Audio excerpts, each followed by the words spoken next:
Well, to tell us a little bit more, and joining us from Berlin is Chris Melzer, who's the spokesperson at the UN High Commissioner for Refugees. Thank you very much indeed for joining us, and welcome to the program. So just how serious and severe is this crisis becoming? It is very severe. I mean, you mentioned these figures. They are enormous. 3.4 million people are now outside of Ukraine. They are in Poland. They are in Romania. Part of them are here in Germany, and the figure alone is not a record. Other refugee crises, like in Syria, for example, are far bigger, but they involved via years. And now we're talking about little more than 3 weeks. So we had more than 1 million after 1 week, more than 2 million after 2 weeks, and now after 3 weeks and 3 days, 4 days, 3.4 million. This is really, I can't remember any crisis with that pace. Yeah, talking about pace, I suppose what this does is makes it very difficult to find ways to accommodate people very quickly and urgently. Yes, indeed. This is right now the biggest problem. Until now, let's say the system works, especially the neighboring countries. They were prepared. They're doing a great job, especially in Poland. From these 3.4 million, more than 2 million have crossed the border to Poland. Sure, many of them continued their way to Germany and other countries, but the majority is in Poland, and not only the government was very prepared, also this is remarkable what the people are doing, this solidarity of ordinary people doing extraordinary things in Poland. This is really heartwarming and impressive. Poland will not be able to handle this alone. Are other countries stepping up in assisting Poland receiving some of these refugees? Yes, right now, yes. So there are, for example, every day extra trains going from big cities with Ukrainian refugees to other countries. But we also asked for support for Poland. Like UNHCR is doing this for other countries who are having a lot of refugees within their borders. So what's good for Bangladesh or Ethiopia or Lebanon or Jordan also counts for Poland. Of course, Poland is probably richer than Bangladesh, but this is a crisis. This is not a Polish crisis or a Ukrainian-Polish crisis. This is at least a European crisis, and that's why we ask for support for the neighboring countries. Of course, not only Poland, but also Romania, little Moldova, who more than 300,000 people crossed the border to Moldova and other countries. As a refugee agency, what are you able to do? What are you doing to try and mitigate some of the consequences of this Russia-Ukraine war? We are in all these neighboring countries offering our experience of more than 70 years and work in more than 130 countries in the world. But what UNHCR is doing right now especially is that we work in Ukraine. We are still there and we will not go. So all of our staffers, about 120, are still there. These are men and women who have now a 20-hour shift per day, 7 days a week, trying to help as good as we can. That means we distribute relief items like blankets, sleeping bags or something. We try to find accommodation, let's say a school or a sporting hall where we put cots and field beds in it. And also we are part of the United Nations and try to negotiate the corridors so that the people can get out and our help can get in. So every day, trucks from UNHCR going to Ukraine to help the displaced people there. All right. I mean, the first line of assistance is getting them out and then getting them somewhere safe. But as the weeks go by, I suppose other humanitarian issues start to kick in, like children and schooling, like health issues, even psychological issues.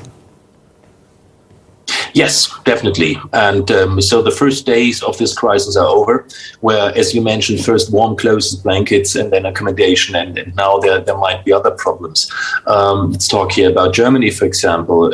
Some hundreds of thousands of the refugees from Ukraine are right now in Germany, and we have to debate how to offer school for them. Should it be in German, because so that people can integrate? Should it be in Ukrainian there, so that the people can speak in their own language?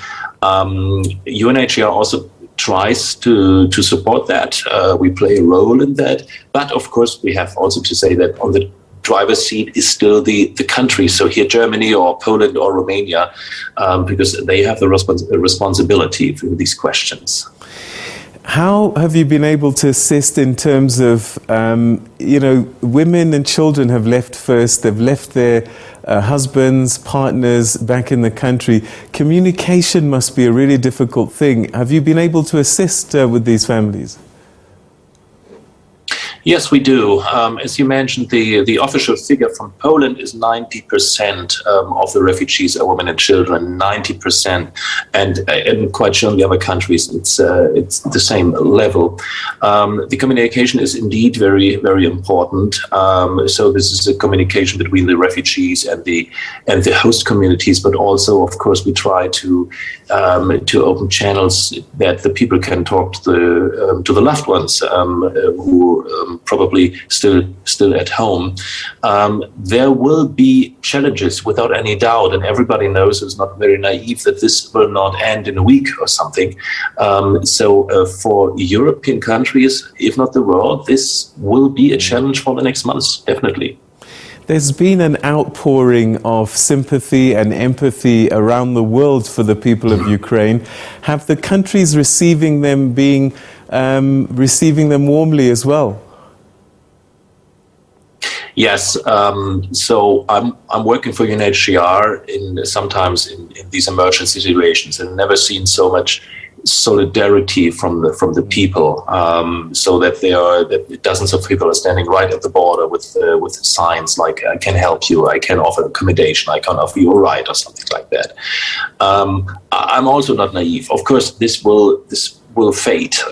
On the other hand, we see, for example, in Germany, that no one is clapping anymore for the refugees from Syria, like the people did in 2015-16 at the border, at the train stations. On the other hand, there's still the solidarity of hundreds of thousands, maybe millions every day, working with refugees, teaching German or just supporting them. And that's why I'm actually maybe not sure, but very, very confident and optimistic that things like that working now as well, also especially in Poland. And what I've seen in the last weeks, it's really heartwarming. One of the things I've seen as a journalist over the years is that there are some stories that people gravitate towards quite a lot. Ukraine seems to be that one. As a global refugee agency, are you starting to fear that other issues, other refugee crises are perhaps losing support that they need because a lot of focus has now gone to Ukraine? Yes, a little, because none of the other refugee crises had stopped.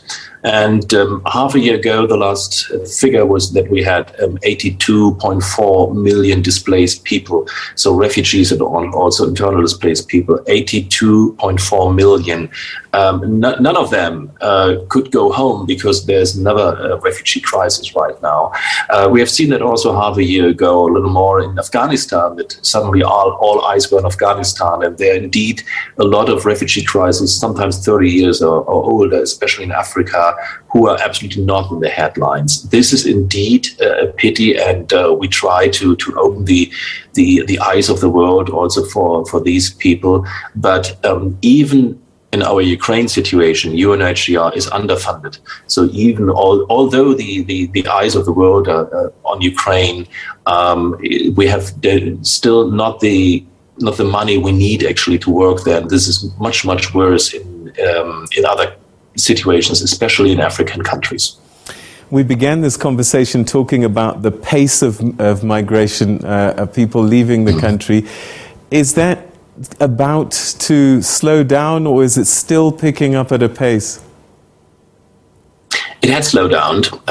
So if we take Poland, for example, we had about 2 weeks ago about 140,000 people who arrived in Poland per day, 140,000. It's now down to about 70,000, but that means that in Poland alone, 70,000 people every day, and tomorrow another 70,000, and day after tomorrow another 70,000 are still arriving, searching for a safe place. And the problem is, if the situation in Ukraine, if the war deteriorates, if it intensifies, then we have to counter more refugees. And of course, the figure would rise again faster. So that's why UNHCR asked for the support not only of the neighboring countries, not only of Europe, but the whole world to support these people. All right, just take us through what happens. A Ukrainian family would get on a train, they cross the border into Poland. What happens to them next? Who does take care of them? Are you relying a lot on local families? What happens? Well, we are relying first on the national governments, because we are taking care of the people in the crisis. That means in Ukraine. Outside of Ukraine, it's especially the responsibility of the countries. So when there are people at the border, the worst is done. So they are in a safe place, and they can find 1 or 2 nights in a reception center. For example, in Poland, it's warm. There's warm food. There's internet connection, also important. They can sleep, and then they need to find accommodation. And this is, of course, not that easy right now. A lot of people show a lot of solidarity, hosting people from Ukraine. We did that, by the way, also here. I have a little family here with us. But we are a little concerned that if the figure is rising, that probably this capacity, it's not big enough anymore. And within Ukraine, there's internal displacement. Is this going to be a shifting story as this thing escalates? Because the war is moving around the country quite a bit. Yeah, we know that from other countries as well.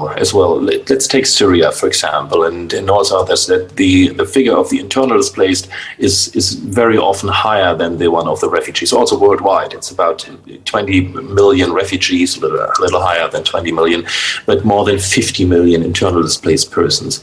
And yes, this is a main problem, because, of course, these people are still in the crisis area, probably in an area where there are still fightings. And this is also for UNHCR so complicated and dangerous for our people to work there. And again, we need to do that. We need to help these people with the basic things, at least. And we're talking about millions of people, and that's why UNHCR ask for support, for international support. Mr. Melzer, we're going to have to leave it there. Thank you very, very much indeed for joining us on the program and giving us a sense of just how big this task is. But we wish you the best in helping the people of Ukraine. Thank you for your time. Thank you.